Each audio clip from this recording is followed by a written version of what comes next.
Hello दोस्तों, स्वागत है आपका एक बार फिर से आपके अपने YouTube चैनल स्टडी 365 में। आज मैं आपको मध्य प्रदेश के एक ऐसे टॉपिक के बारे में बताने वाला हूं जो कि मध्य प्रदेश की प्रतियोगी परीक्षाओं के दृष्टिकोण से काफ़ी महत्वपूर्ण है। तो आज का टॉपिक है आपका मध्य प्रदेश की प्रमुख गुफाएं। तो मध्य प्रदेश की प्रमुख गुफाओं के बारे में आज मैं आपको बिल्कुल फुली डिटेल में बताने वाला हूँ और इससे प्रश्न जो बनते हैं मध्य प्रदेश की परीक्षाओं में और अन्य परीक्षाओं में वो आपको काफ़ी इंपॉर्टेंट रहेगा यहाँ। तो आप वीडियो को बिल्कुल पूरा देखें, बिल्कुल भी स्किप ना करें और वीडियो आपको पसंद आए तो लाइक करें, चैनल को सब्सक्राइब कर लें और वीडियो को शेयर कर दें। तो चलते हैं आपके पहले प्रश्न की तरफ। पहला है आपका भीमबेटका की गुफा। तो भीमबेटका की गुफाओं के बारे में बात करूं तो भीमबेटका की गुफा की खोज किसने की थी और इसकी कब की थी? तो सन 1957 से 58 के मध्य डॉक्टर विष्णु श्रीधर वाकड़कर द्वारा इसकी खोज की गई थी। किसके द्वारा की गई थी? डॉक्टर विष्णु श्रीधर वाकड़कर द्वारा इसकी खोज की गई थी सन 1957-58 के बीच। ठीक है। इसके बाद है भीमबेटका कहाँ पर स्थित है? तो भीमबेटका रायसेन में स्थित है और यह भारतीय पुरातत्व सर्वेक्षण द्वारा अगस्त 1990 में राष्ट्रीय महत्व का दर्जा इसे दिया गया था। क्या दिया गया था? राष्ट्रीय महत्व का इसे दर्जा दिया गया था अगस्त 1990 में। किसके द्वारा दिया गया था? तो भारतीय पुरातत्व सर्वेक्षण भोपाल मंडल द्वारा इसे राष्ट्रीय महत्व दर्जा दिया गया था। राइट। नेक्स्ट है आपका, यह विश्व का सबसे बड़ा गुफा समूह है। तो जैसा मैं आपको बता दूं कि भीमबेटका की गुफाएं इतनी विशाल हैं कि विश्व में इससे बड़ी कहीं भी गुफा नहीं है और इसका जो समूह है वो काफ़ी बहुत बड़ा है, इसीलिए इसे विश्व का सबसे बड़ा गुफा समूह भी कहा जाता है। नेक्स्ट है, भारत में भीमबेटका की गुफा में मानव जीवन के प्राचीनतम चिन्ह प्राप्त किए गए हैं और यह गुफाएं भारत में सबसे प्राचीन संस्कृति का प्रतिनिधित्व करती हैं। तो ये गुफाएं इतनी पुरानी हैं, तो यह प्राचीनतम काल की हैं, पहली बात यह है। और इसमें जो साक्ष्य मिले हैं, जैसा कि आप यहाँ पर देख सकते हैं कि इसमें जो शैल चित्रकलाएं वगैरह मिली हैं, ये मानव जीवन के प्राचीनतम चिन्हों के प्रतीक हैं, इसीलिए यहाँ पर मानव जीवन के प्राचीन चिन्ह मिले हैं और प्राचीन संस्कृति का यह प्रतिनिधित्व करती हैं। नेक्स्ट है, यह गुफाएं आदि मानवों द्वारा विंध्याचल पहाड़ी पर बनाई गई थी। तो ये जो गुफाएं हैं किसके द्वारा बनाई गई थी? आदि मानवों द्वारा रायसेन की विंध्याचल पहाड़ी पर बनाई गई थी। कहाँ पर? रायसेन की विंध्याचल पहाड़ी पर बनाई गई थी और इस गुफा में शैल चित्रकला देखने को भी मिल जाती है। जे आप यहाँ पर देख सकते हैं कि जो पहाड़ी के जो दीवार होती हैं, दीवारें, उन पर जो छोटे छोटी आकृति बनी रहती हैं, ये आदि मानवों द्वारा बनाई गई थी और इसे क्या कहा जाता है? शैल चित्रकला कहा जाता है। नेक्स्ट है, यह गुफाएं मध्य प्रदेश की प्राचीनतम गुफाओं में से एक है। तो ये गुफाएं मैं आपको बता चुका हूँ काफ़ी पुरानी हैं, तो यह प्राचीनतम गुफाओं में से एक है जिसे विश्व यूनेस्को समूह द्वारा विश्व धरोहर स्थल में 2003 में शामिल किया गया था। कब का शामिल किया गया था? जुलाई 2003 में यूनेस्को द्वारा विश्व धरोहर स्थल में शामिल किया था। नेक्स्ट है आपका बृहत्तरी की गुफाएं। तो बृहत्तरी की गुफाएं कहाँ पर स्थित हैं? तो बृहत्तरी की गुफाएं मध्य प्रदेश के उज्जैन जिले में स्थित हैं, जो कि मध्य प्रदेश की सांस्कृतिक राजधानी है। तो उज्जैन क्या है? मध्य प्रदेश की सांस्कृतिक राजधानी है, उसी में बृहत्तरी की गुफाएं भी स्थित हैं। उज्जैन में जो 12 ज्योतिर्लिंगों में से एक महाकालेश्वर भी यहाँ पर स्थित है। इसकी खासियत क्या है दोस्तों? तो 12 ज्योतिर्लिंगों में से एक ये जो मंदिर है महाकालेश्वर, जो कि उज्जैन में स्थित है, यह दक्षिण मुखी मंदिर है। 12 में से केवल एकमात्र ऐसा है जो कि दक्षिण मुखी है। नेक्स्ट है, इसका निर्माण कब हुआ था? तो बृहत्तरी की गुफाओं का निर्माण 11वीं शताब्दी में परमार वंश के शासकों द्वारा करवाया गया था। किसके द्वारा? परमार वंश के शासकों द्वारा 11वीं शताब्दी में इसका निर्माण करवाया था और इन गुफाओं का निर्माण कलियादे के पास बृहत्तरी के सम्मान में किया गया था। कहाँ पर? कलियादे एक क्षेत्र है जहाँ पर बृहत्तरी के सम्मान में कराया गया था। इन गुफाओं की कुल संख्या कितनी है? तो इन गुफाओं की कुल संख्या 9 है। जैसा मैं आपको बता चुका हूँ कि जो गुफाओं के समूह होते हैं तो ये काफ़ी सारी बड़ी होती हैं, तो इन गुफाओं के जो संख्या है वो कितनी है? 9 है। और इन गुफाओं में रंगीन चित्रों की कलाकारी भी देखने को मिल जाती है, जिसे क्या कहा जाता है? शैल चित्रकला कहा जाता है। नेक्स्ट है आपकी मारा की गुफाएं या मांडा की गुफाएं। तो इसे दो नामों से जाना जाता है, मारा की गुफाएं या मांडा की गुफाएं। तो मारा की गुफाएं सिंगरौली जिले में स्थित हैं, जिसे मध्य प्रदेश की ऊर्जा राजधानी कहा जाता है। कहाँ पर है मारा की गुफाएं? सिंगरौली जिले में स्थित है, जिसे मध्य प्रदेश की ऊर्जा राजधानी कहा जाता है। तो इस क्षेत्र में रॉक कट गुफाओं का समूह स्थित है। तो ये आप यहाँ पर देख सकते हैं कि जो ये जो गुफाएं हैं वो चट्टानों को काटकर आंतरिक रूप से बनाई गई हैं। किस तरीके से बनाई गई हैं? रॉक कट गुफाओं का समूह स्थित है, यानी आंतरिक जो रूप से काटकर इन गुफाओं का निर्माण किया गया है, जो 7 से 8वीं शताब्दी ईसा पूर्व बनाई गई थी। कब बनाई गई थी? 7 से 8वीं ईसा पूर्व में बनाई गई थी। नेक्स्ट है आपकी मांडा की गुफाएं सिंगरौली जिले के मांडा तहसील में स्थित है, इसीलिए इसे मारा की गुफाएं कहा जाता है या मांडा की गुफाएं कहा जाता है। कहाँ पर है? मांडा तहसील में स्थित है। नेक्स्ट है आपका पांडव की गुफाएं। तो पांडव की गुफाओं के बारे में बताऊं मैं, तो पांडव की गुफाएं होशंगाबाद जिले के पंचमढ़ी में स्थित है। कहाँ पर? होशंगाबाद जिले के पंचमढ़ी में स्थित है। और यह गुफाएं पांडवों ने 1 वर्ष का अज्ञातवास बिताते समय बनाई थी। किसने बनाई थी? जो कि पांडव थे उसमें से सबसे जो बलवान था वो कौन था? महाबली वो था, तो उसने अपना गदा मारा और इन जो गुफाएं हैं उनका निर्माण किया। ठीक है, तो इन जो गुफाओं में क्या है, एक पांचाली सरोवर भी स्थित है इस गुफा में, और ये बनाई गई थी पांडवों के 1 वर्ष अज्ञातवास जो उन्होंने बिताया था उसके लिए। ठीक है, नेक्स्ट है आपका पांडव झरना मध्य प्रदेश के पन्ना जिले में स्थित है। तो ये आपको मैं यहाँ पर इसीलिए बता रहा हूँ कि पांडव की गुफाएं आपकी कहाँ पर हैं? पंचमढ़ी में स्थित है, होशंगाबाद में। और पांडव झरना कहाँ पर है? तो पांडव झरना है आपका पन्ना जिले में। नेक्स्ट है आपका जटाशंकर की गुफाएं। तो जटाशंकर की गुफाएं आप यहाँ पर देख सकते हैं किस प्रकार से हैं। तो जटाशंकर की गुफाएं पंचमढ़ी में ही स्थित है। कहाँ पर है? होशंगाबाद के पंचमढ़ी में स्थित है जटाशंकर की गुफाएं। तो इन गुफाओं की खासियत क्या है? तो इसमें जटाशंकर की गुफा के अंदर एक मंदिर भी है, जैसे शिव मंदिर कहा जाता है, इसीलिए इसे जटाशंकर गुफा मंदिर भी कहा जाता है। ठीक है, नेक्स्ट है आपका भरतनीर की गुफाएं। भरतनीर की गुफाओं के बारे में बात करें हम, तो भरतनीर की गुफाएं यह पंचमढ़ी में ही स्थित है।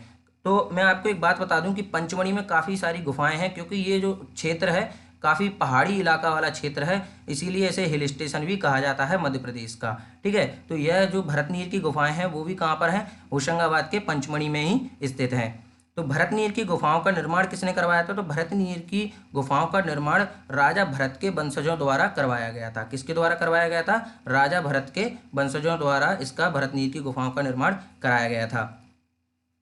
अब बात करते हैं बाघ की गुफाओं के बारे में। तो बाघ की गुफाओं के बारे में बात करें तो इन गुफाओं की खोज सन 1818 में ये मिस प्रिंटिंग हो गया है दोस्तों। तो सन 1818 में एक ब्रिटिश अधिकारी डेंजरफील्ड ने की थी। तो इनकी खोज किसने की थी? एक ब्रिटिश अधिकारी था डेंजरफील्ड, इसने इसकी खोज की थी 1818 में। तो यह गुफाएं धार के पास बाघ नदी के किनारे स्थित है। पहली बात तो ये जो बाघ की गुफाएं हैं बाघ नदी के किनारे स्थित हैं धार में। तो ये बाघ नदी के किनारे होने के कारण इन्हीं का नाम बाघ की गुफाएं रख दिया गया है। ठीक है, तो इनका जो निर्माण है वो कब किया गया था? तो गुप्त काल में 4वीं एवं 5वीं शताब्दी के बीच इसका निर्माण किया गया था। किसके काल में? गुप्त काल में इसका निर्माण किया गया था बाघ की गुफाओं का। और यह गुफाएं बौद्ध धर्म से संबंधित हैं। खासकर इसमें जो 2 गुफाएं और हैं वो इतने धर्म से संबंधित हैं, जैसे कि बौद्ध धर्म है इसमें और जैन धर्म भी स्थित है। तो बाघ की गुफाओं में क्या है? अधिकतर बौद्ध धर्म से संबंधित हैं। नेक्स्ट है इन गुफाओं में मुराल पेंटिंग कही जाने वाली चित्रकारी भी देखने को मिलती है। तो ये जो गुफाएं हैं इसके अंदर आप दीवारों पर देखेंगे तो कुछ पेंटिंग टाइप का आपको दिखाई देगा। तो ये पेंटिंग क्या कही जाती है? तो ये मुराल पेंटिंग कही जाती है। ठीक है, क्या कही जाती है? मुराल पेंटिंग कही जाती है। तो इन गुफाओं की संख्या कितनी है? तो इन गुफाओं की संख्या 9 है। कितनी है? इन गुफाओं की संख्या 9 है, जिसमें गुफा नंबर 2 और गुफा नंबर 5 बौद्ध धर्म को संपूर्ण समर्पित है। मैंने आपको बताया कि ये गुफा किस धर्म से संबंधित है? बौद्ध धर्म से संबंधित है, और जिसमें गुफा नंबर 2 और गुफा नंबर 5 संपूर्ण रूप से बौद्ध धर्म को समर्पित है। इसमें बौद्ध धर्म की मूर्तियाँ भी पाई गई हैं। ठीक है, बात करते हैं आजमगढ़ की गुफाओं के बारे में। तो आजमगढ़ की गुफाएं काफ़ी छोटी हैं। तो ये जो चट्टानों को काटकर बनाई गई हैं, कहाँ पर स्थित हैं? तो मध्य प्रदेश के होशंगाबाद जिले में स्थित है। कहाँ पर? मध्य प्रदेश के होशंगाबाद जिले में स्थित है आजमगढ़ की गुफाएं, जिसकी खोज किसने की थी? तो आजमगढ़ की जो गुफाएं हैं उनकी खोज आरवी जोशी एवं एमडी खरे द्वारा की गई थी। कब की गई थी? तो सन 1960-61 के मध्य भारतीय पुरातत्व विभाग द्वारा उत्खनन के दौरान आरवी जोशी एवं एमडी खरे के निर्देशन में इसकी खोज की गई थी होशंगाबाद जिले में। ठीक है, नेक्स्ट है आपका इन गुफाओं में विश्वविख्यात शैलकृत गुफाएं प्राप्त की गई हैं। जो आप यहाँ पर देख सकते हैं कि ये जो चट्टान है उसके नीचे ये गुफा बनाई गई है, तो ये शैलकृत गुफाएं हैं जो कि विश्वविख्यात हैं। अष्टांचल की गुफाएं। अष्टांचल की गुफाओं के बारे में बात करें तो अष्टांचल की गुफाएं काफ़ी छोटी है, आप यहाँ पर देख सकते हैं चित्र के माध्यम से। तो जो कि अष्टांचल की गुफाएं हैं तो ये भी आपकी कहाँ पर है, तो ये होशंगाबाद के पंचमढ़ी में ही स्थित है। ठीक है, तो इन गुफाओं का निर्माण किसने किया था, तो इन गुफाओं का निर्माण आदिवासियों द्वारा पत्थरों को काटकर किया गया था और यहाँ पर आदिवासियों का निवास स्थान भी है। तो ये जो गुफाएं हैं किसके द्वारा बनाई गई थी, तो ये पहले जो गुफाएं बनाई जाती थी तो ये मानवों द्वारा ही बनाई जाती थी, मैं आपको बता दूं। तो इन गुफाओं का निर्माण आदिवासियों द्वारा बनाया गया था, जो कि आदिवासियों का घर था, यानी कि आप कह सकते हैं कि निवास स्थान था। ठीक है, नेक्स्ट है आपका सात कोठड़ी की गुफाएं। सात कोठड़ी की गुफाओं के बारे में बात करें तो ये कुछ इस तरीके से आपको दिखाई देंगी और ये पहाड़ी के ऊपर स्थित है। कहाँ पर, एक पहाड़ी है उसके ऊपर स्थित है और कहाँ पर है, तो ये सात कोठड़ी की गुफाएं मांडू में स्थित हैं। कहाँ पर, मांडू में स्थित है। इसे सिटी ऑफ जॉय भी कहा जाता है, यानी कि सादियाबाद या खुशियों का नगर भी इसे कहा जाता है मांडू को। ठीक है, नेक्स्ट है, यह गुफाएं भूमिगत गुफाएं हैं। ये आप यहाँ पर देख सकते हैं, ये जो चट्टान है उसके ऊपर से यह रास्ता जाता है इसके अंदर, तो इसीलिए इसे भूमिगत गुफाएं भी कहा जाता है।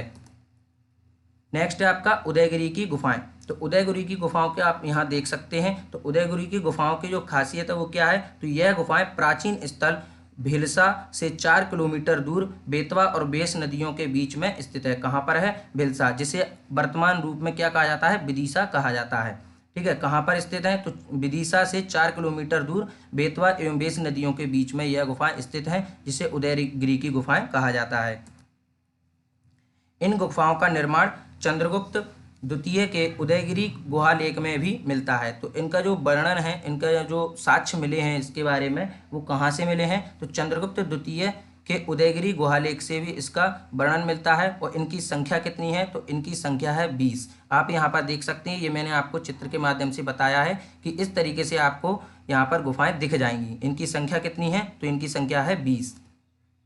उदयगिरी की गुफाओं का संबंध हिंदू एवं जैन मूर्तिकारी से है। किससे है, हिंदू एवं जैन मूर्तिकारी से है। तो इन मूर्तियों में अधिकांश गुप्त काल की मूर्तियां हैं। किस काल की हैं, इन मूर्तियों में सर्वाधिक जो मूर्तियां हैं वो गुप्त काल की हैं और यह हिंदू एवं जैन धर्म की मूर्तिकारी से इसका संपूर्ण संबंध है।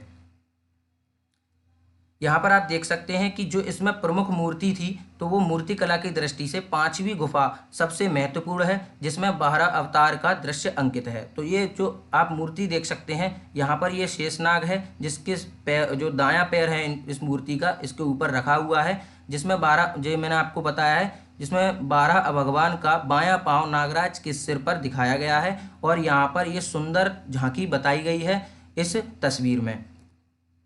नेक्स्ट है आपका गुफा नंबर 1। किसमें, उदयगिरी की गुफाओं में गुफा नंबर 1।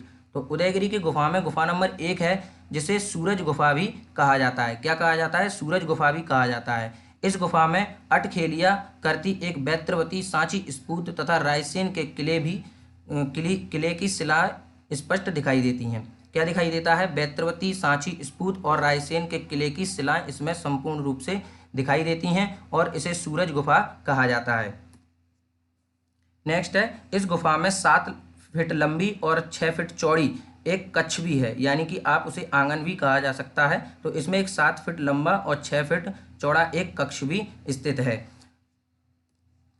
नेक्स्ट है आपका गुफा नंबर 4। तो गुफा नंबर 4 में क्या है, तो इस गुफा में शिवलिंग की प्रतिमा स्थित है, जिसके प्रवेश द्वार पर एक वीणा वादन करते हुए व्यक्ति दिखाया गया है।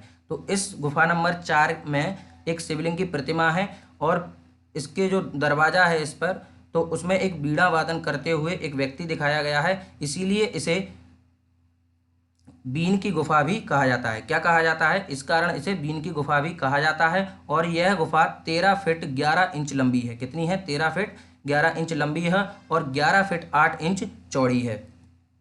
इस गुफा को बारह गुफा की भी कहा जाता है। क्या कहा जाता है, वराह गुफा भी कहा जाता है इस गुफा को। ठीक है। इसमें वराह भगवान की सुंदर झांकी भी दिखाई गई है, जैसा कि मैं आपको बता चुका हूं चित्र के माध्यम से। यहाँ पर जो नागराज के सिर पर जो मूर्ति है उसका बायां पांव रखा हुआ है, इस तरीके से यहाँ पर एक सुंदर झांकी बताई गई है। गुफा नंबर 19 के बारे में बात करें तो गुफा नंबर 19 आपके लिए इतनी महत्वपूर्ण है कि यह गुफा उदयगिरी की गुफाओं में से सबसे बड़ी गुफा है। जो गुफा नंबर 19 है उदयगिरी की गुफाओं में, तो यह सबसे बड़ी गुफा है। और यह गुफा जो ये गुफा है उसके अंदर क्या है, शिवलिंग की एक प्रतिमा भी स्थित है। यहाँ की जो पूजा की जाती है, इसके यहाँ जो स्थानीय लोग हैं वो यहाँ के इसकी शिवलिंग की पूजा करते हैं, इसीलिए इसकी काफ़ी ज़्यादा मान्यता है।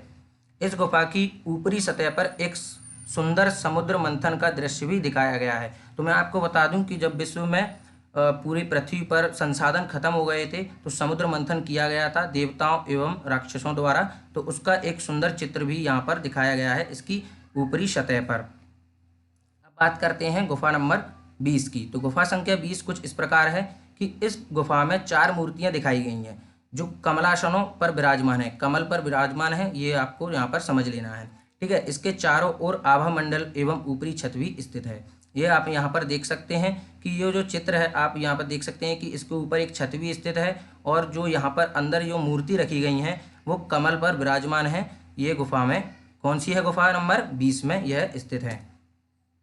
तो दोस्तों आज के लिए इतना ही पर्याप्त है। वीडियो को आगे भी देखते रहें, चैनल को सब्सक्राइब कर लें। वीडियो आपको पसंद आए तो लाइक कर लें, चैनल को सब्सक्राइब करने के साथ साथ वीडियो को शेयर भी कर दें।